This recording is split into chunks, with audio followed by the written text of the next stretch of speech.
YouTube, what is up? James MTG Biggie here, and I'm going to do something we haven't done in some time, and that is an update on Legacy, Death, and Taxes. You see, I have my Thalia Guardian of Thraben playmat here ready to go, and the reason we're doing this video is because of the recent changes in Legacy regarding the ban announcement that Dreadhorde Arcanist, Oko Crown of Thieves, and Arcum's Astrolabe are now banned in Legacy, which is a huge change. Those who've been playing the format or know the format know that these cards were very problematic. Astrolabe, in that it allowed these 4 to 5 color control piles where they just played the best control cards in a shell, allowed them to break into the format and not have any drawback because the mana was always perfect all of the time. And then Dreadhorde Arcanist in the Rug Delver shell and Oko allowed for way too much card advantage and kind of would make games basically miserable to play against them, with the amount of recycling and reusing their cantrips and building the state where they're just so far ahead on card quality and card advantage that they can afford playing 6 to 8 Force of Will effects and not have to worry about the card disadvantage that those provide because they catch up so quickly and get way ahead. So Dreadhorde, very problematic. And then Oko just negating so many of the various things that you want to be doing in this format in Legacy. Having a 3-mana Planeswalker that takes care of every problem, basically with very few answers, is very hard to interact with or kill or deal with. These things made the format kind of miserable, but now that they're gone, it's a bold new world out there for Death and Taxes and for a ton of other decks in format. But I think Death and Taxes is going to be very uniquely set up to be one of the best decks in the format, and I'll talk about a little bit why as we go through this deck tech. We'll start with the mana base, which not a ton has changed here. We're playing our 3 Karakuses. It's a staple of the deck. You need them. You're based around playing Thalia, so being able to have the shenanigans of bouncing your own Thalia. Also working around things like Gristlebrand, Emrakul, things like that from various decks.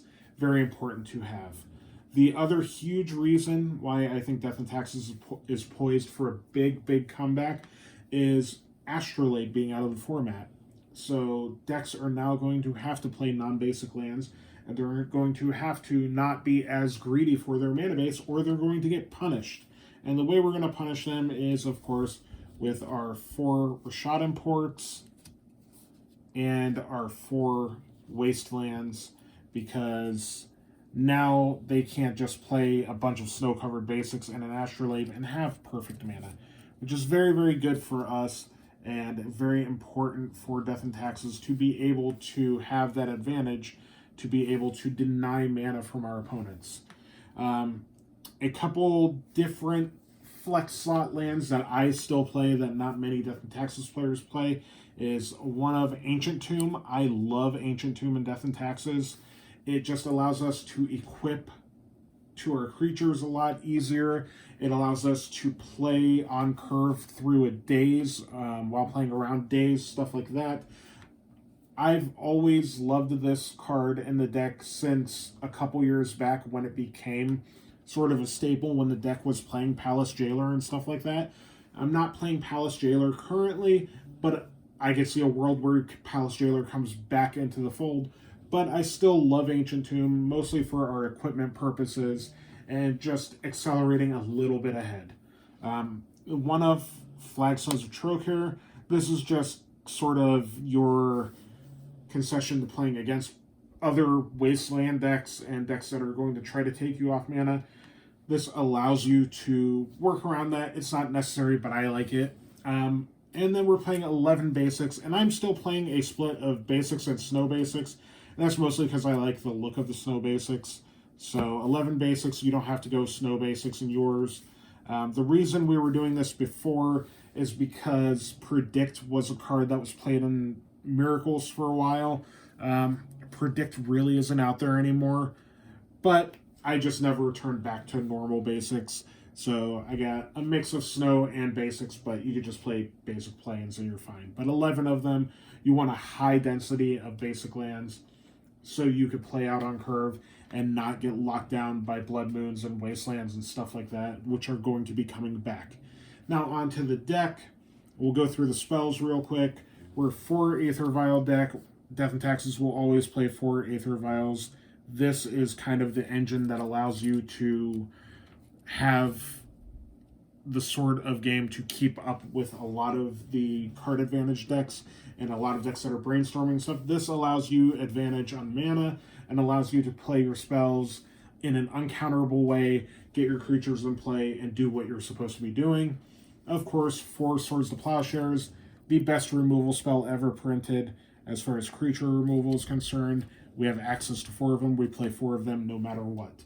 And then moving on to the creatures. On curve here, we'll go Mother of Runes as a 4 of. For a while, Mother of Runes was Giver of Runes when Wrenn and 6 was in the format, but Wrenn and 6 has since been banned.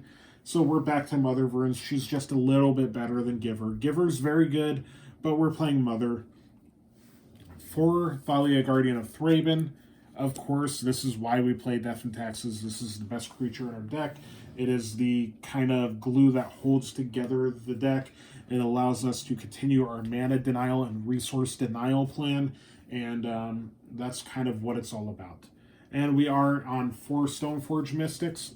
Of course, Stoneforge has been one of the biggest victims of Oko throughout this whole thing since Oko's been printed. But now Stoneforge gets to come back in a big, bad way. We can cast this card or vial it in and not have to worry about it getting elked or the equipment that we get with it being elked or anything like that. We now can get value off of Stoneforge. And we're playing the same equipment package. I'll go through that now as well. We're playing the Jit, the Sword of Fire and Ice, and the Batter Skull. Please ignore their shininess here. But if you can see that on camera. We are playing the same classic equipments. We're not sideboarding any equipment yet. We're not there yet. Sometimes you play an extra piece of equipment in your sideboard. This time we're not. And then we're on 4 Flicker Wisp. This card is very underrated and very low-key incredible, especially in Death and Taxes. This allows us to do a lot of different stuff.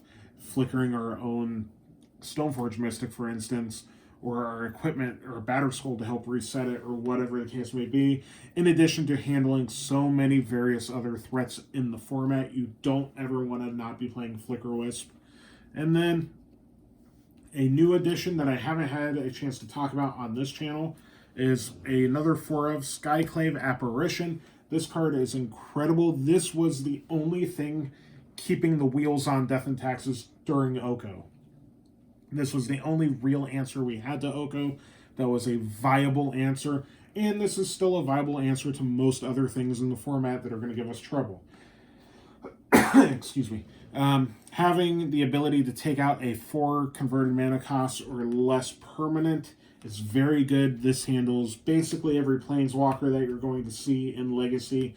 It handles most creature threats, every enchantment that you could possibly want to take care of in the artifacts and all that sort of stuff for the most part. The only thing that's going to get over this is like Eldrazi and stuff like that, but we're not that worried about Eldrazi right now. Skyclave Apparition is amazing. Play it as much as you can and often and enjoy it.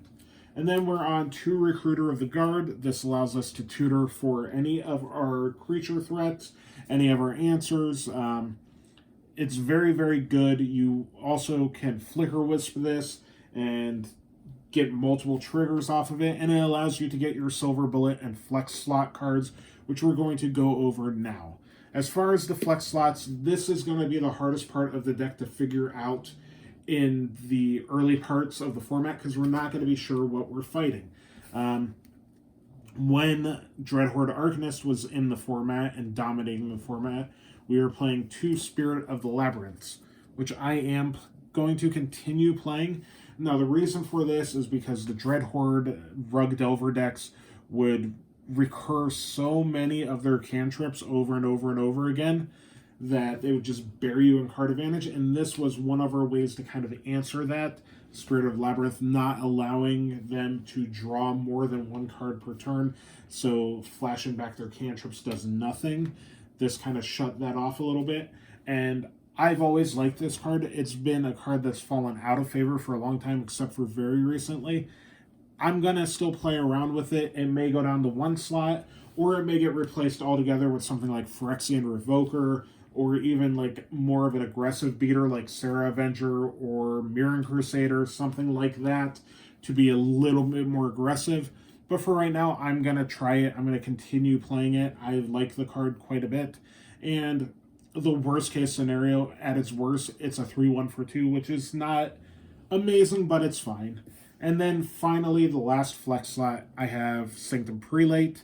This card is amazing as one of it. Never comes out of the deck. It's amazing in combo matchups.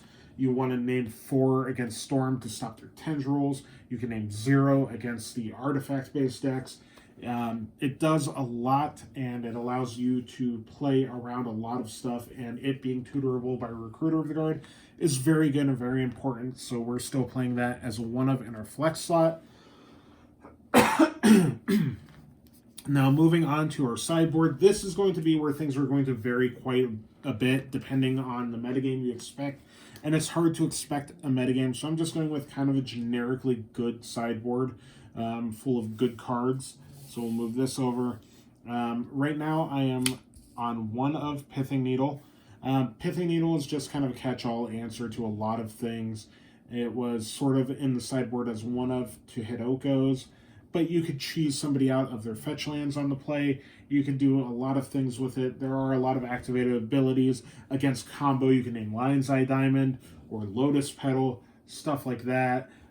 Even sneak attack against like Sneak and Show and stuff like that. It does a lot. It's 1 mana. It's 1 slot in our sideboard, so we're playing it. I'm playing a Grafdigger's Cage. This is one of a lot of graveyard hate that I'm playing. This was better in a format where people are playing Dreadhorde Arcanist and stuff, but this also still kind of nerfs Dredge and does a lot against Dredge in various graveyard decks, so we're keeping the one of here just to test in the early bit of the format. Then we're playing 2 Path of Exile, or Path to Exile, rather. Path to Exile is just Swords of Plowshares, 6 and 7, or 5 and 6, rather. Very good removal spell, one of the best. And if people are playing more non-basics now, more dual lands, there are going to be more opportunities that they don't have a basic land to search for. So the downside of Path to Exile is actually not as big of a downside some of the time. And then we're playing some enchantment and artifact hate. We're playing a Leonin Relic Warder. I've always loved Leonin Relic Warder. It is the way to take care of a pesky artifact or enchantment on a creature that we could violin. We could also tutor for with our Recruiter of the Guard. And so I have a 1-1 split with Leonin Relic Warder and Disenchant. Disenchant, instead of 2 Relic Warders, is basically here so we can get rid of something more or less permanently. Sometimes you exile something with a Relic Warder. They blow up your Relic Warder because it's just a 2-2 if you don't have Mother of Runes to protect. And then they get their stuff back, and that feels bad. So we're playing a Disenchant as another answer to an artifact or enchantment. Right now, it's going to be tough to say what the biggest targets are going to be in the format for it, but I still keep it. This is a card that I probably need more of in the list. This is Containment Priest. I have it trimmed down to a 1-of because Sneak and Show decks and stuff like that have not been sort of problematic since Oko's been around, but with Oko gone, those decks are going to come out of the woodwork again. So right now, in my deck, I have 1. You probably want 2. And then more graveyard hate, I have 2 of Rest in Peace. Rest in Peace is just one of the best pieces of graveyard hate you could play in Legacy. It does a ton. A lot of people go for, instead of like the overall graveyard hate, like Rest in Peace, go for something a little more targeting, like Surgical Extraction. I've always liked Rest in Peace as 2 of. I wouldn't play any more than 2, but I do think that you may need more graveyard hate depending on the meta. So I have 2 Fairy Macabre. I always play this card over Surgical. I think the fact that it is 0 mana still and it's unable to be countered by most spells in the format is amazing. I think this card is very underrated and underappreciated, and the fact that we could Recruiter of the Guard for it in a pinch if we need it. By the time that happens, usually their graveyard shenanigans are kind of already off and running, but that is a side case where this card has an advantage over Surgical. And I've always liked this card. I have even as much as Aether Vialed one in that I wasn't, didn't need to nerf the graveyard with to get the Fairy 2/2 beatdowns on with. Doesn't happen often, but it's a thing that you can do. I just love the card. I'm a huge, huge fan of it, so I always keep them around. And then I have 2 Council's Judgments, which is the best not creature white removal spell in the format. It's essentially mono white Vindicate. It takes care of and gets around things that have hexproof and shroud, like True Name Nemesis, which may make a comeback now that Delver decks are going to need another 3-drop. Council's Judgment is very, very good. It gets rid of Merit Lage, it gets rid of True Name Nemesis, gets rid of Planeswalkers, gets rid of everything that you could have a problem with. It's very, very good. I never play less than 2. And then one of my pet cards, also favorite cards in all of Magic, is Cataclysm. I'm still playing 2 of as the last couple slots in my sideboard. You could play something different if you want. Usually we have this 1 to 2 spots in our sideboard for a 4-drop. A lot of people go Gideon, Ally, Zendikar, or various other Planeswalkers or stuff like that. I like Cataclysm a lot. It just does a lot. It's a way to balance things out between you and an opponent. It's great against Planeswalkers, so I continue to play it. Until the meta shapes out more, it's going to be in my deck, and I love the card, and I've had so much fun casting it against opponents that just do not see it coming. So that is it. That is the deck list for now. Like I said, this is sort of just a generically good Death and Taxes list. You can tune your list according to what your meta dictates when we have an in-person meta again to worry about, or what you feel like the online meta is going to shape up to be. You can tune your list accordingly. That's the best thing about Death and Taxes is it's so customizable and so much fun to kind of figure out the cards that you like and don't like and what you want to be attacking in a particular given tournament setting or meta. So that is the deck. I hope you guys have as much fun with Legacy as you can, all things considered right now. And I think Legacy is going to be in a great spot, and I think Death and Taxes is too, and I cannot wait to play the deck. But that's all I've got, guys. Let me know what you think. Let me know what you guys are slotting into your Taxes builds. Let me know how you feel about these bans in Legacy and what you feel about this format. I look forward to hearing from each and every one of you, and I'll talk to you guys again soon.